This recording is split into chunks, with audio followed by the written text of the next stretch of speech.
Histoire du soir, page 22.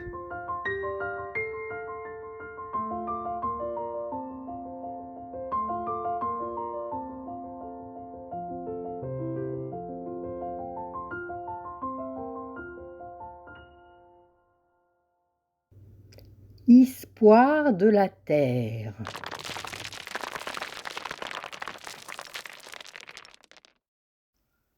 Thème 2. L'essence. L'élan et le cœur de pierre. Sur la montagne d'or, entassée sous la terre, caché comme un trésor, se trouve un cœur de pierre. Chacun s'est essayé, le feu comme le vent, à l'aimer chaudement de son bon savoir-faire.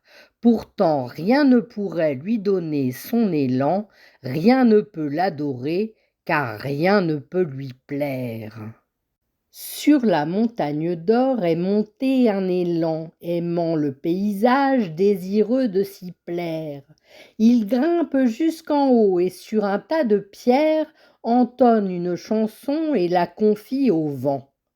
Qu'on est bien ici-bas sur notre belle terre, que pourrions-nous rêver que nous ne sachions faire? Alors dans son tourment ainsi répond le vent. Tu pourrais bien tenter une action pour nous plaire. Pour cela, il faudrait creuser dessous la terre et ravir de tes mots un grincheux cœur de pierre. Cela semble complexe, marmonne notre élan, mais c'est en essayant que je pourrais le faire. Sur la montagne d'or se creuse notre élan pour trouver un moyen d'atteindre cette pierre. Alors avec ses bois il remue ciel et terre, profitant du beau temps et du souffle du vent. Celui-ci, pour l'aider, donne son savoir-faire, espérant lui offrir une raison de lui plaire. C'est alors que d'un coup se soulève la terre, l'eau formant un geyser emporté par le vent, et dessous on découvre notre vieux cœur de pierre sous l'air réjoui du courageux élan. Maintenant il faudrait user de savoir-faire, d'une ruse ou d'amour pour tenter de lui plaire.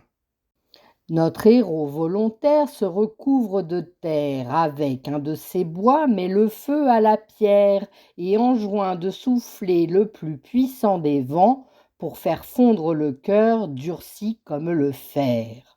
Enfin il crache l'eau avec tout son élan, c'est ainsi qu'il arrive noblement à lui plaire. Depuis sur la montagne, aux confins de la terre, vive un cœur réjoui et son ami l'élan, qui s'amuse en comptant une à une les pierres.